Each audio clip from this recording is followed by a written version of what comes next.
Zénith, ils ont vraiment se préparer. Ils savent vraiment se préparer à fond parce que on a le roi de la forêt, c'est la 5e fois après c'était on a la maîtrise de Maramboane. Bisso, ça sera pour une première fois.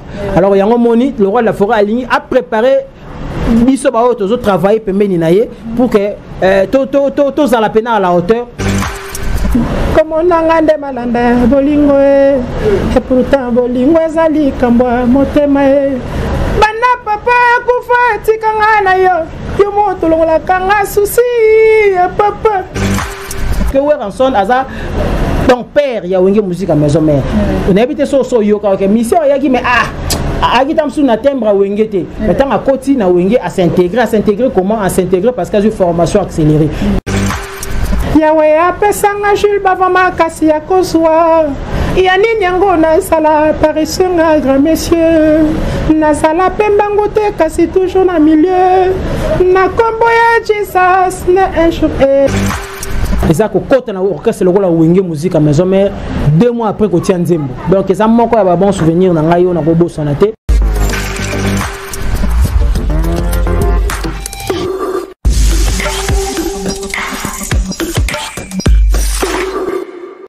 Salut mes très chers internautes, bonjour. J'aurais un plaisir à vous présenter notre émission avec Martine Ngandou sur votre chaîne YouTube Fifi Siwaston TV. Je vous salue et je vous dis vraiment un grand merci. Et tika vraiment la tombe la bino bolandi bolam. Je sais que bolinga rabiso mingi to eli bino ba innovation à makasi, to eli bino ba info, to eli bino ba artiste na bino. C'est toujours ici sur Fifi Siwaston TV. Vous allez vraiment brancher. Vous allez jamais de ça avec les images comme ça et ça avec nos informations. C'est toujours ici chez Fifi Siwaston TV. Sans plus tarder, je suis avec mon invité, il s'appelle bel et bien Parfait d'hiver. Je suis avec lui ici, il est chanteur shower en son de Wenge Maison Mère. Parfait, bonjour. Bonjour à toi Martine, bonjour au Big Boss, le roi de la forêt, le phénomène de la musique congolaise, bonjour à Maman CDG Mampata, bonjour à tous les fanatiques de Wenge Musique à Maison Mère. Moi c'est celui qu'on appelle Parfum d'hiver, l'homme des 100 concurrents, Ndelomboka, le fils du roi. Vraiment. Pourquoi beaucoup tous ces noms? Ça veut dire Non, je suis artiste, nous avons l'habitude d'avoir des slogans, des pseudonymes et tout, donc voilà, ça fait partie de la musique, ça fait partie de l'art. Ça sert à quoi?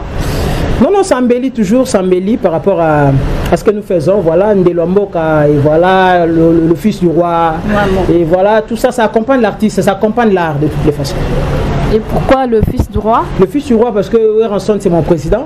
Oui. Lui on l'appelle le roi de la forêt. Ouais. Et voilà, et moi je suis son fils artistique. Vraiment. Merci beaucoup, Parfait d'hiver. Tellement clair avec tes explications. Je te salue bien. Laisse-moi dédier cette émission à Raymond Singa, Balobi Singa, ambassadeur, hein, la Sodope Suisse. Je te salue bien, Raymond Singa. Mbotenayo, vraiment, Balobi chef. Je te salue pour Naïna Gangaka. À Frédéric Makela, Balobi depuis France, je te salue. Balobi Frédéric Makela, Manga côté là. Abi, on a changé au bois Kaï. Bon, Ali Banga, donc le millionnaire. Yali Papa quoi, Azad est millionnaire Malata Ali Papa. Donc je te salue bien Frédéric Makela, je te salue. On continue avec Parfait d'hiver. On va parler un peu de y a parcours, il y a Parfait d'hiver Moukier d'hiver. Mais quand on voit ça moi parcours nayo, vous allez un peu bref. Ouais, merci. Donc yo déjà ça idée MB, ngapena moi binanga moroda on a pessimoti na Otis Bolamu membre influent à Londres, Otis Bolamu membre influent au niveau de Londres, Moninga Clément Muzolo Gento dans Londres toujours on a pessi vraiment bamboté sans oublier Marcel Bilili hein babi le seigneur de la ville à Portland Maine. Marcel Bilili, je te salue.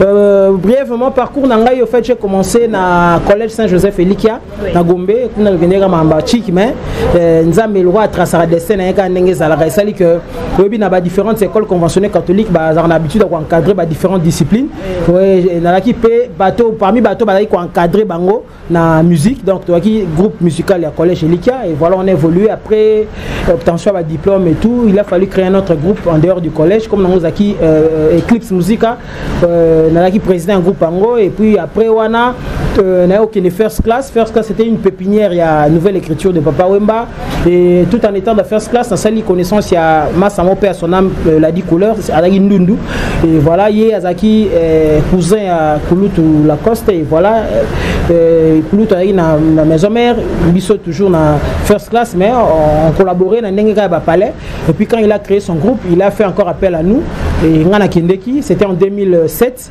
on a évolué pendant 11 ans en tant que chef d'orchestre et 11 ans après tellement calcul langa ezaki toujours wenge musique à maison mère depuis toujours bateau tozana bango à l'époque ba et puis surtout vendre mona ba MHD bo na ba patron G Dandung na ba ZB et en tout cas parfait d'hiver il faut wenge musique à maison mère par rapport à ta voix par rapport à tes ambitions et tout voilà 11 ans après je m'étais décidé à Rouya pour affronter wenge musique à maison mère et puis ça fait 2 ans pratiquement on a un membre effectif et puis gloire à Dieu Coco Mananga, je sais que nous allons en parler. Coco Manangaï, na musique à maison mère 2 mois après, le roi de la forêt a permettre à ce qu'on a signé titre, ils ont un titre sans concurrent, à 4 albums formidables. Vraiment. Un très bon parcours. Pourquoi tu as quitté d'abord chez Papa Wemba? Bon, ça faisait partie du parcours. Là, nous étions en fait à la deuxième équipe. Hein. Oui, oui. La première équipe, il y avait Nabiso, Ibos, Pacheco. Ouh là!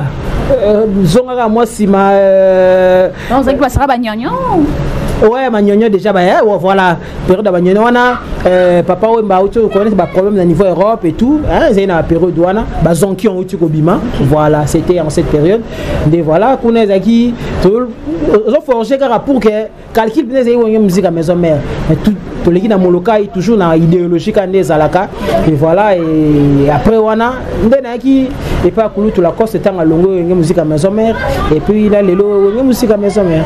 Ok, même au local parce que au sentais que tu n'es aux sûreté hein nako lobanini tu te sens pas vraiment dans le bain et on monnaie que non anga esimbate na moni que na kende nanu na mon local ou comment ou bien peut-être pendant on a que pendant ce espace Oko Kamarambuto non on a qui mana nous na que non na maison mère non c'est-à-dire mon local aussi c'était une école on a trouvé mabanzembo nazala kana chéri na ngaya mwana mokeo sakia silikera na kobandela sakia tombaki ona ko consoler ala lelo akinako donc voilà zea et babanzembo webele c'est une école au fait pour nga de fait papa na nga fanatique à vivre mais il n'aimait pas que je fasse la musique d'ailleurs jour après na na télé j'ai connu des sérieux problèmes dans les un monde à télé là c'était à quelle année quand on est année en wana 99 2000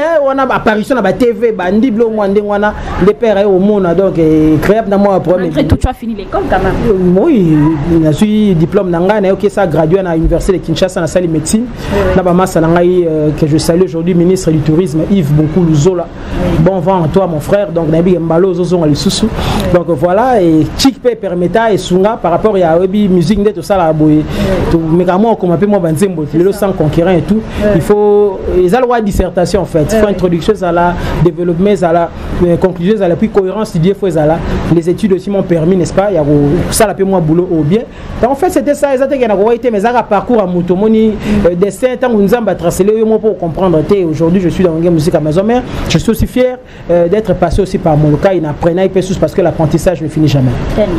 Merci.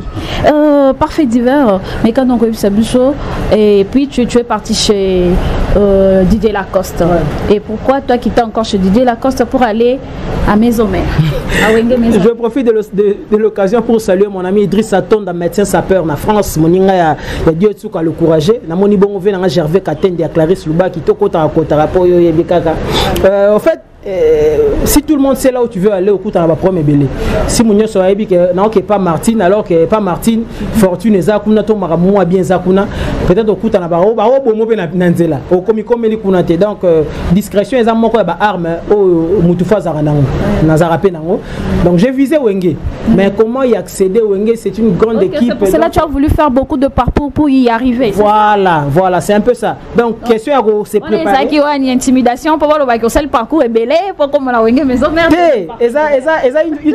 une manière il y a se préparer bien en fait il y a se préparer bien pour tout le monde en Wenge mutsoyer so kokite zalaga bima je pense que ta ba télé des ala parce que pour comme l'angate donc on a se préparer pena très bien de façon que dans na okende en tout cas attendre 100% à 50% pour que na accéder na katia wenge musique à maison mais voilà et kuna pas kulutu tellement utaki wenge abi bon ça va na forger na noa jour na mona na dans quelle année encore vers les années 2007 okay. 2007 de bandi na ngana parmi les premiers musiciens pour ne pas dire le premier musicien au groupe naé tant sali groupe et voilà na évolué qu'on pendant 11 ans tout ça les albums et tout quand des armes calcul les acquis wenge musique à maison mais en moins tant coquille et là na wenge et voilà parfait divers aux maintenant na wenge maison mère shower en son papa na Gladys maintenant mais quand on connaît ça biso au coma qui na maison mère c'était facile il y a rejoyo pas retenir yo facilement ah ben oui tant na s'est décidé na kende wenge na ine au mona na no doli c'est bon doli za moko ba guitariste za na wenge je l'ai connu tant ina ba orchestre ba quartier na ba kié et il est tellement kenda de wenge na tunyende ni na osala nde écoute sengana chef dans papi kakol c'est bon de que je salue au bala malinda donc yende senga en tout cas foya pour ça tester na so sali tester na réussir na et puis voilà bazuyo et puis tant on a ken na sali tester na la zamba playa na sengo parce que ya ntembo ni nyango betara o monake we ranso na lobino France va partir e kosuwa na motema mama nakoboma na koyebisa Martin te comme nanga nde malanda bolingo et pourtant bolingo ezali kambwa motema bana papa kufa tikanga na yo yomoto longola kanga susi papa nembe wana nembi yawe apesanga Jules bavama kasi ya kozwa ya nini yango na sala apparition à grand monsieur na sala pembango te kasi toujours na milieu na kombo ya Jesus na un jour et longa ce sont les deux chansons en fait on a celle là test na ngai na zamba playa devant ba sénateur ba parlementaire bref ba tout ba na la zamba et puis voilà j'ai été admis et puis kokota na ngai le rôle la forabi c'est goya qui vraiment mobimba okende pe ba sokoli yo et maman pour passer place on c'est pas facile hein ba yo mo de jour toro ba on va aimer le ma bima parce que connaissez ba jeter na ba sacha mai ba ko bamba ba bambo vraiment okima deux fois mais Otis bon là vraiment makasi hein Otis ya maman bimba Otis bola mon vraiment parfait divers non répondre à ngai Otis bola mon membre fleur puis que seul ngo que la zamba faut laver tu sais parfum des gars parfum d'hiver tu sais parfum OK la zamba même bateau ba rota la wana même biso bateau ya robeta musique ouais au sukoli tu sais parfum oui musique ga bongo tata yo mo ata yo seul ngo ya kuna au sukola pena au tu sais parfum oui ziko on m'appelle ça parfum d'hiver tu échappes ma question s'il te plaît réponds d'abord à ma question parce que mes très chers internautes bon ta la babi que non Martine il faut tout dire sur parfait d'hiver première fois à coma qui na maison parce que maison mais c'est pas facile c'est pas une mince affaire hein pour affronter ouais en son talo boye oyembinze momo peu tu es retenu c'est pas une mince affaire yeb sabiso na OK nagi pas mère wana mère ni mère wana ba père wana to ndeni ngana za orphelin de père et de mère ba kufa kala makasi na longo ka pa na ngana palais inde fait du verse oui que conscience va ça a été bien sûr je ne me reproche rien par rapport à ma conscience la vision que na longo na ngana palais jour on peine na jour na sa tête bonjour on a ngana sa tête il y aura un certain mardi pour mardi d'être banda répétition mardi mercredi jeudi mardi yango nango kende na connaîtra qui accident mon car kota limité wana et ça là pas no ane lianga journée mobimba na kenda isouté na yo kende mercredi nde ba bisinga il faut zonga le mardi prochain pour awezala bongo sali mardi en coulisses mercredi ba yo motali sona bato mais le quoi la nde na lo ba destiné zaki déjà bien établi par Nzambe moko bato bazaki na la zamba wana au moins mi balé misatu ba yeba mo longi nanga nde ba tei makelele pour que na mata na podium na sa test nde tant le roi de la forêt tout ni chef mais qu'est-ce qui se passe ba ta makelele ba tant comme non petit mon na ki na ye lobby fala sa test mais ayagité et ye wana nde ba lobby nde bon ça va ba matisa ya sa la test en fait c'était ça nde na sali test na ngai après tu retenu et jusqu'au nos jours voilà tant na koti le roi de la forêt après quelques jours abi yo faut ya na palais on a formation accélérée et puis je partais à la maison chez lui 2 mois après ma formation ni wana kasi ye aza to benga le grand formateur en fait omoni wenge za na ba norme na genre en formation de sotoni na to voilà na tali soit à travers exemple mon bon na bité soso yoka OK au ça la test test d'admission na entreprise mo de la place OK kuna avant quand on ça le test d'admission quand des ala tant on ça le test au hier au talent affichage au temps ba afficher aux oui ba retenir yo mais ba lobi na il faut passer par formation pendant peut-être 2 ou 3 mois na été son na yo rangote merci et lingo loba ouais bino ils indemne parce que bino c'est kana si ça cité OK et lingo loba boy lingo loba tege ozana le côté c'est-à-dire tu as quelque chose au servir entreprise wana mais il faut au côté na ba norme pourquoi tu na ba norme il faut au les par formation wana c'est-à-dire kuna eza par exemple na serveur na ba mo boy ya na ba code na ba mo na il faut yo yebango so eza société gardiennage il faut yeba o mesana ba mbona bazara na bango faut mesa da bloc wana nyoso ba critère donc ndeko kuna ne po mesana mbwa ya lupanga ya Weranson et puis voilà non eza parallélisme OK merci mais il faut être un peu clair avec mais ça mais ba comprendre bango eza métaphore pour na ramener na question na réponse na ngai c'est-à-dire nani ko loba boye que formation wana eza pour na okota na ba critère o esenga na wenge tu peux bien chanter et tout mais ba biso gen na wenge ezala boye na wenge a batambola boye bazala boye parce que Weranson aza donc père ya wenge musique à maison mère on habite so yoka OK mission yaki mais agitam sous na timbre wengete maintenant à côté na wenge à s'intégrer comment à s'intégrer parce que j'ai formation accélérée eza concept moko élargi parce qu'on comprend c'est-à-dire une manière ya côté c'est na ben ya ba normes ya ba critères oyo esenga na wenge pour que au travaille bien voilà. Merci, parfait du verre. Laisse-moi profiter de saluer Balobi Chikitongo Indubala. C'est depuis Angleterre, je te salue Yaya, je te salue bien. Conseil Eko Tarakaka Yaya et si petite Nayo. Donc, je suis toujours là. Tika Fabon appelle ça vraiment Martiloise. Vous s'abonnez vraiment massivement à Fifi Waston TV. Vous allez jamais dessus avec Martini Ngandou. On continue notre émission avec Parfait d'hiver. Parfait d'hiver, merci. Na parcours Nayo. Ma God, tu continues toujours. Félicitations encore. Et puis, parlons un peu de Formidable. Tu as fait ta chanson à titre et à 100 concurrents. Na quatre albums, il y a Formidable. Et pourquoi d'abord 100 concurrents? Ouais, merci. Très bonne question. On a fait Simbo, on a Jeff Dissassi, le patron. Nanza Joana, Moutalego, Azate, Jeff Dissassi. En gros, ça n'aura jamais saladé les tenants des titres. Puis Marcel Bilili, seigneur de la ville de Portland, Maine. En fait, tant on a continué à 2 mois après, est-ce qu'on a commencé bon, on a débrouillard. Mega on a Meka et puis voilà le roi la fera Binzembo. Tiens, Nzembo on titre en 100 concurrents. 100 concurrents pourquoi? Biso artiste n'est l'habit le barato te s'exprimer beaucoup plus à ma figure de style. Moi métaphore, moi catacrèse, moi métonymie, moi synecdoque, moi euphémisme. Et son habit son écriture et ça là moi bien, ça là moi beauté à art.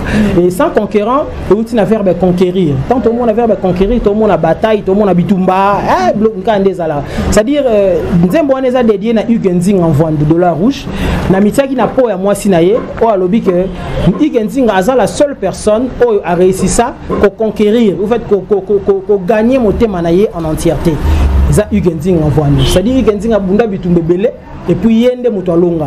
Et Nzembo une inspiration dans Jean-Paul Sartre, un philosophe du XXe siècle. Oh, le baki en 1939 que Dieu n'existait pas. Bien qu'à la fin de sa vie, il a quand même reconnaître que Nzambe Azalaka. Ça m'a beaucoup inspiré pour écrire cette chanson. Il y a un moment quelque part dans le lobby, na boy cause l'égoïste, on a saigné dans Nzambe. Même 2 siècles plus tard, a créé les sous Ugenzing. C'est-à-dire, moi j'ai reconnu l'existence de Dieu. Yem ta salabiso. Na 2 siècles après parce que na bolingo égoïsme ça a permis. Mais 2 siècles de vivre à rarement nous atteignons 2 siècles sur terre, durée de vie nabiso. 2 siècles, attends, mère aux alatés, mon thème a eu Genzing aux alatés, descendance naïe et profiter n'a pas bien fait. Une personne m'a dit descendance car biologique, parce que n'était commencé moi na marambe bela roloba. Ba précision mususu moi tout ça on na fond ils raté parce que minitage moi nzembo faisait moi 4-5 minutes et mélodie moi gros appel qui toko so bourré en trop na ba mona maloba et go bebi ça tout ça obligé au ça la périphrase ou ba proposition elliptique, c'est-à-dire de phrases ou de propositions quelquefois dépourvues d'un complément d'objet direct, moi épithète, moi attribué zaté, mais question de ne pas déformer le sens yelikambolingo. En fait, c'est le résumé. Il y a un Nzembo à 100 conquérants. Merci, tu es très clair. Merci, Tomoni vraiment sans concurrent jusque-là. Et Betty vraiment ma cassité. Qu'est-ce qu'il y a? Non, au quotidien, non, au socolité, non, tout nos socolité, oh, na outiko sokola. Yo ma no beta ngara ya mwana. On a lobby ni nyango boye. Yo kanita qu'est-ce qu'il y a? Yo lingera ouais, en sona sala magam déjà ça bino ça non combien. Yo to sala be miso. Yo to sala be miso internet, je m'étonne que bon, c'est ton avis hein, avis à mutu moi changeant les athées. Merci beaucoup pour ta campagne. Ah, c'est ton avis, na go en vouloir yoté. Rose peu aux Aramtaïmana, on a un vite, on a un mazembe, c'est normal. Arbitre pas une équipe à Koumisara. Vous avez compris, dans une émission, dans un artiste, on a beaucoup Koumisara, mais on le balangate. Mais il que le cause ça en internet, quand tu as l'internet comme un milieu moko ko jauger niveau na yo, toto et crédibilité na yo, lelo. Donc quand tu as l'internet, bêta sans conquérant, moi je m'attarde beaucoup plus sur les commentaires, ce que disent les gens. Au moins on a Kenaza dans le bon. Ce que tu as différentes séries télévisées, il y a Bisso Akin dans la chaîne locale, au moins on a la forme où c'est sans concurrence. On ne sait pas ça. Quand on a babar, quand on a boîte, je ne sais pas si on fréquente la boîte, bien que le couvre fait mais la boîte monsieur ça non. So quand on a un système. C'est quoi ben ça baninga cop na bango hein. Oui c'est bon. Parce qu'ils ont le belly. Vous avez placement au jour on a mais il y a un système mais au senti tu as sur la carte. So na mona ngona ngina tinda baso ba kama. Tu as une carte, tu as une sur la carte, il bandate. Tu as une dans la carte. Sans concurrence au bêta. Donc Nzembo et Simbi Makasi et puis na continuer toujours ko belango parce que mon Nzembo ko Simbarate mozo yo ngona TVT. Fofandi boy Gakou Gari chez Salut Azana Sénégal. Voilà, un très grand fan de parfum d'hiver na PCMbo depuis au musique à maison mais il y a Azana na Sénégal. C'est lui qui t'a dit que ça va. Ah beti ezobeta na fait moi c'est parce que Nzembo na sans concurrence au Landiango ezaki au fait entièrement en français. Pourquoi na idée mon gars Nzembo lo na beti on a le roi de la forêt international et côte à côte même ba place au linga le comment linga la langue na biso mais le roi de la forêt tellement a bourré d'expérience à lui c'est bien mais faut côte moi paragraphe moi linga la pour identifier étant que congolais et ça l'a peu bien c'est-à-dire Nzembo wana so ezobeta atana na neti Gakunde na bien on peut exemple il y a garçon moi en Sénégal il y a yo ka nepna linga la penalty ayo ka français mais mutago ka moi 2-3 paragraphes na français il s'est fait une image sur le contenu de la chanson et lenginango yango on peut biso to anglais mais du fait que toyoka Shakira Beyoncé to comprendre ba mon message voilà mais vous comprenez mingi te pour za pays francophone mingi bo mukie bo comprendre na nenga mabe on ndinga ki baba ba sera kala ba mswata ba dessin animé français ba bien du fait que on a comprendre une histoire pas comprendre message commun voilà donc et ça la bien comprendre ça la bien ce qui bien c'est na za vanine kuna mais na Congo mo boye ba yoka e ba tusupe ba comprendre moi makamba lobaki ça fait du bien ils appellent roi sans concurrent donc na ba place mususu betara tamsu linga le comme en place on a été mais à travers le quoi pays francophone tu sais peu moi 2-3 phrases dans moi français quand il y a langue mais pourquoi to véhiculer un message aux aïna quatre nzoto et voilà et ça la bien qu'est-ce que au colo ba fan non nyos balinga parfait d'hiver ozoko asire bango nini. Ouais, merci. Tout balinga parfum d'hiver, le fils du roi de Lamboka, l'homme de 100 conquérants. D'abord, on va télécharger l'album formidable. Entièreté, on a maman la banzembo au Saranate. Et puis, pour à part Nzembo, on a tapé la solo Voko Belé la formidable. Et on va télécharger 100 conquérants. Bon, on a un clip mon HD. Et puis, Nzembo moi dans la matière, sans insanité en tout cas. Royok Sangata Monachi, et au Sungé Pena item à résoudre ta question Morotomi Balé. Et ça bien. Donc, bateau balinga parfum d'hiver. Voilà, continuez à me soutenir. Critiquez-moi des critiques constructives bien sûr et permettre à ce que tout avance parce que aucune œuvre humaine n'est parfaite et Sungabiso. Merci beaucoup, Parfait d'hiver. Parlons aussi de la Zénith de Ranson. Besoin la préparation et à Zénith. Isolé Kandengenini, comme déjà Nasuka ou bien Mécano qui explique votre Borlandayo vraiment dans Fifi sur Aston TV avec Martine, la charte de la presse congolaise. Ouais, Martine, Toko Tsakota, on a fait Simbote, Maman Jenny Mokiri, Moninga, Maman, Lipas, Maman Dona Monica, le super de Ranson, MHD Bo, Agé Dandunga, Salon Abiswa Gitoro, ZBK Ndesala, et puis Docteur Obem Mongbanzi, Yazarabo, hôpital à Gitam, on a fait Simbote. Zénith, ils ont vraiment se préparé. Ils ont vraiment se préparé à fond parce que on a le roi de la forêt, c'est la 5e fois. Après, on a la maîtrise à Marambouane. Bisso, ça sera pour une première fois. Alors, il y a un moni, le roi de la forêt aligné a préparé. Bisso ba autres travailler pembeni naie pour que tous à la peine à la hauteur il y a spectacle et makambo ya zolinga pesa na Zénith. En tout cas ça se prépare bien à c'est parce que vente va billet de Jésus Salema so continue Fnac et tout Italie au monde que vente va billet Jésus Salema et ça biso bien ça rassure et toujours rassurer bango pe que tout ça bango vraiment plaisir le roi de la forêt ba ebi déjà ba na confiance naie parce que ça a maîtrise à Marambouane alors ça là bango vraiment plaisir toujours se préparer on ces derniers temps tous qui na stade des Martyrs préparation physique canés à la répétition, préparation physique parce que question d'être au fait au point vous allez peine endurant pour avoir affronter le spectacle comme on a 2 3 heures 4 heures du temps non stop donc faut aux la peine wana donc yembi au bini voilà toujours pour que ça la plaisir dans fanatique sur musique à maison mère. Merci beaucoup Parfait d'hiver malgré tout ça okoyeb savoir en son nini apiso ba chance belé boy parce que ça est belé ba ça na ba rumeli na ba orchestre mais ba chance mususu oyo za nango même sous basan nango te. Qu'est-ce que tu peux dire à ensemble? La PCK merci, la PCK merci. Na le barrage jusque là la carrière musicale nanga moko ya ba bon souvenir nanga. Et ça ko kota na orchestre le la wenge musique à maison mais 2 mois après ko tia nzembo. Donc ça moko ya ba bon souvenir nanga yo na ko bosana te. Tout ça ba tout ça ba mabe na bisoté mais na le barrage vie à mutu s'il faudrait ko apporter jugement sur une personne net na liboso ba caméra boy. Zoang le rôle ozali liboso tableau moko peinture. Oh so il faut décrire ba place moko zoomer beaucoup plus ba place où qui toko où beau à voir et ça ira bien. Donc merci Naye à continuer toujours qu'on encadrer biso qu'on apprendre biso auto éviter et voilà et ça la fierté Naye voilà. Mais jusque là parfait du verre à zo compter kolonga na maison Martin. Maman kolonga la maison mais héros je viens à peine Yerokota ils a le roi na maternité tout que des zéniths ils a le roi na maternité tout que des zéniths na yo na zelo ils a le roi na maternité l'autre moko tout on l'autre après peut-être o na maternité bena kotala mwana auto bota mapena o c'est mais yo siko o daemoni non na uti kokota je viens à peine et tanga mara hein ouais ils a rappelé que na maternité tout le monde akufa ngoni non ba mort ne bazana mort ate ba mort ne mais yo tuna te nde yo tuna yelo wande yo tuna olonga mkoni ngam na kuto kota kasiko 2 ans et qui pas parfait divers non ça dépend de moi ngane na za 2 ans donc on a belé faut apprendre premier dans le roi donc belé non apprendre te moninde feu qui que cérémonie le baki que l'expérience est une lanterne accrochée au dos qui n'éclaire que les chemins déjà parcourus donc ndena za chemin on a parcouru et ça na mukuse makasi mais le roi la forêt tellement moulayo faut na zalana yena apprendre na nipena mo belé merci beaucoup parfait divers to comme na moi suka émission na biso mais kana ko bisa biso o pesa longonya na baimboka na ba konzamboka parce que bango ba pesi chance o lelo makambo à Paris makambo ba Zénith o ezongi. Qu'est-ce que tu peux dire par là? Je ne trouve pas de rapport na Marambouana. Je ne sais pas. Bon, nandeni. Bon, basali que parce que Marambouana nyo se kangamaki. Donc ne ba Paris, ya robetama parce que toloka bon ba traiter qui on ba traiter ce sont qui? Ce sont les autorités. Non? C'est ça non. Ah bon oui. Qu'est-ce que tu peux dire à na autorité ya mboka na biso? Bah ça va bien. C'est tout, bah ça va bien.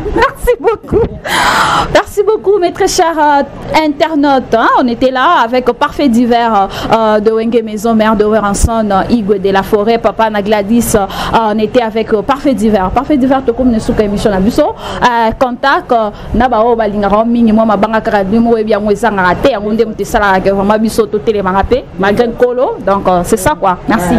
Merci Martine. Donc na personne merci na chaîne na biso Fifi Siwa TV. Donc vraiment qui trop n'avance na staff faut y bien place maramboza la salon na biso na nous salon chez dans nous ZB MHD bo AG dans nous donc patron na biso la salon qui to on a pesi mbote na qu'est-ce qu'on a nenga ba système na moni Francis et ouais ta papa Chansard l'homme du moment mbote na yango wana bien tuka le courage moninga Idrissa Tonda na ken à Londres mbang on a moni Otis Bolamu membre influent Otis Bolamu na moninga ya Clément Muzolo Gento na Londres Nathalie Musika na moni Mama Jenny Mokiri ni passe Mamadou na Monica le super de Weranson Gervais Katende le sénateur Clarisse Lubaki na Monico Jacques Toubi 001 États-Unis Dadinga ngale célèbre bureau mobile Ayatola Moussa Bienga Marthe Makakala la patronne maître Nick Van Mavou Jimmy Vita Riche le noyau de parfum d'hiver Mobimba héritier les Sanga na héritier Fernando Trésor Kilongo na Adrien Mokonda et puis ingénieur Bouzé na ozelaka masoto solaki sanga bien Idrissa Tonda et puis na aussi ça na Marcel Bilili seigneur de la ville de Portland na Pesio Mbote et Belé na Jeff Dissasi le patron de Nzachi parfum d'hiver en 00243 89 44 637. Merci, Parfait Divers. Sans plus tarder, comme nous sommes émission à mes très chers téléspectateurs, mes très chers internautes, dans le barango mingi, d'abord balingaranga, vous s'abonner vraiment massivement. Le Martilois, vous s'abonner vraiment massivement chez Fifi Siwaston TV. Tika vraiment na pesa mbote belé, mais big dédicace nanga na Raymond Singa ambassadeur chef, Babi Kalaming mon partenaire, je te salue Raymond Singa. Je fais encore mes big dédicaces à Frédéric Maké la balobi manga côté la babo arara libanga là c'est depuis France je te salue à Chikitongo Indouba là c'est depuis Angleterre Moyaya je te salue beaucoup je te fais beaucoup beaucoup de dédicapés Samboté, ma sister, Fifi Siwa, je te salue. À Messé Junior, mon cordon Junior, je te salue bien. À mon euro d'Alombre, Shadrach, je te salue. Et quant à moi, je vous laisse déjà, je vous dis bye bye.